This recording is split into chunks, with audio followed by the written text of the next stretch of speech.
Hi ನಮಸ್ಕಾರ ಎಲ್ಲರಿಗೂ ಅಭಿರುಚಿ ಲಾಗ್ಸ್ಗೆ ಸ್ವಾಗತ. ಪುಂಡಿ ಪಲ್ಯ ನೀರನ್ನು ಏನು ಮಾಡಬೇಕು ಅಂತ ಇವತ್ತಿನ ವಿಡಿಯೋದಲ್ಲಿ ಹೇಳ್ತಾ ಇದ್ದೀನಿ. ಅದಕ್ಕಿಂತ ಮುಂಚೆ ಯಾರು ನನ್ನ ಚಾನಲ್ ಮೊದಲನೇ ಬಾರಿಗೆ ನೋಡ್ತಾ ಇದ್ದಿದ್ರೆ ಪ್ಲೀಸ್ ಲೈಕ್ ಮಾಡಿ ಹಾಗೂ ಸಬ್ಸ್ಕ್ರೈಬ್ ಆಗಿ.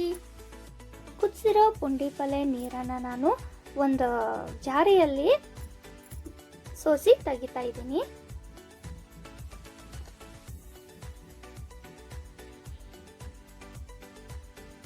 ಇವಾಗ ಈ ನೀರನ್ನು ನಾವು ಯೂಸ್ ಮಾಡ್ಕೊಳ್ಬೇಕಾಗತ್ತೆ. ಈ ಥರ ಪಾತ್ರೆ ನಾನು ಹೇಳಿದ್ದೆ ಅಲ್ವಾ, ಯಾವ ಥರ ಇದಕ್ಕೆ ನಾವು ಹಚ್ಚಿ ತಿಕ್ಕಬೇಕಾಗತ್ತೆ ಅಂತ. ಇದಕ್ಕೆ ನಾನು ಸ್ವಲ್ಪನೇ ನೀರು ಹಾಕಿ ಯಾವ ಥರ ತಿಕ್ಕಿ ತೋರಿಸ್ತೀನಿ.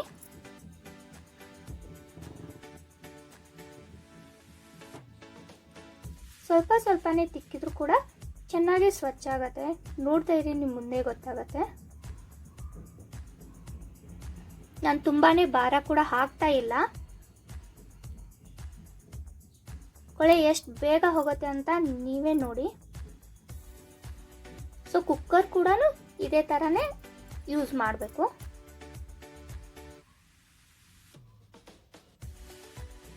ಯಾವುದೇ ಪಾತ್ರೆ ಕಪ್ಪಾಗಿದ್ರು ಈ ನೀರನ್ನು ನಾನು ಇದೇ ಥರ ಯೂಸ್ ಮಾಡ್ತಾ ಇರ್ತೀನಿ.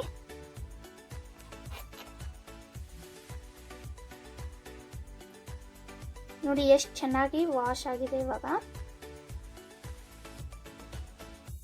ಸೋಪ್ ಹಚ್ಚಿದ್ರು ಕೂಡ ಈ ತರ ಸ್ವಚ್ಛವಾಗಿ ಹೋಗಲ್ಲ.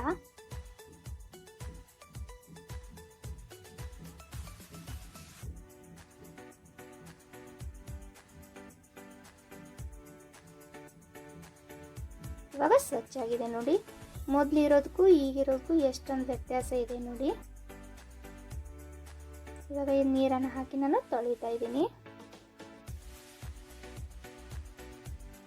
ನೋಡಿ ಎಷ್ಟು ಚೆನ್ನಾಗಿ ಸ್ವಚ್ಛ ಆಗಿದೆ. ಯಾವುದೇ ಸೋಪನ್ನು ಕೂಡ ಯೂಸ್ ಮಾಡಿಲ್ಲ ನಾನು. ನಿಮಗೆ ಇಷ್ಟ ಆಗಿದೆ ಅಲ್ವಾ? ಇಷ್ಟ ಆಗಿದ್ರೆ ಪ್ಲೀಸ್ ಲೈಕ್ ಕೊಡಿ ಫ್ರೆಂಡ್ಸ್.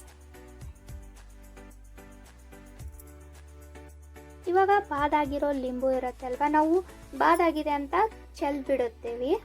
ಸೊ ಹಾಗಾಗಿ ನಾ ಈ ಲಿಂಬುನ ಏನು ಯೂಸ್ ಮಾಡಬೇಕು ಅಂತ ಹೇಳ್ತಾ ಇದ್ದೀನಿ.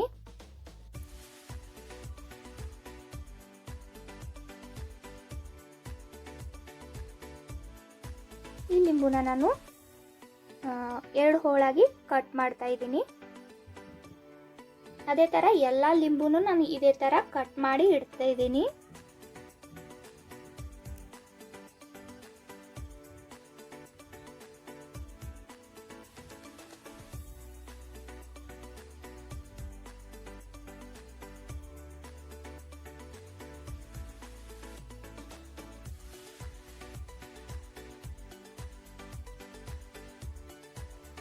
ಇವಾಗ ಕಟ್ ಮಾಡಿ ಆಗಿದೆ.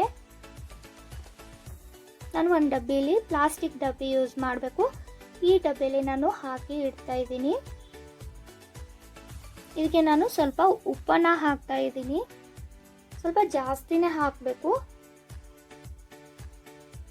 ಹುಳಿ ಅಂಶ ಇರುತ್ತೆ, ಇದಕ್ಕೆ ನಾನು ಉಪ್ಪು ಹಾಕಿ ಇಡೋದ್ರಿಂದ. ಇದನ್ನು ನಾನು ತಾಮ್ರದ ಚರಿಗೆ ಅಥವಾ ತಾಮ್ರದ ಹಂಡೆ ಇರುತ್ತೆ ಅಲ್ವಾ, ಸೊ ಅದಕ್ಕೆ ನಾನು ತಿಕ್ಕೋಕೆ ಯೂಸ್ ಮಾಡ್ತಾ ಇರ್ತೀನಿ. ಯಾವುದೇ ಕೆಮಿಕಲ್ ಕೂಡ ಬಳಸಲ್ಲ. ಮತ್ತು ಹುಣಸೆ ಹಣ್ಣು ಕೂಡ ಉಪ್ಪಿನಲ್ಲಿ ಹಾಕಿ ಇಟ್ಟು ನಂತರ ನಾನು ಯೂಸ್ ಮಾಡ್ತೀನಿ. ನಿಮಗೆ ಇಷ್ಟ ಆಗಿದೆ ಅಂದ್ಕೊಂಡಿದ್ದೀನಿ. ಪ್ಲೀಸ್ ಇಷ್ಟ ಆದರೆ ಲೈಕ್ ಮಾಡಿ ಹಾಗೂ ಸಬ್ಸ್ಕ್ರೈಬ್ ಆಗಿ. Thank you for watching.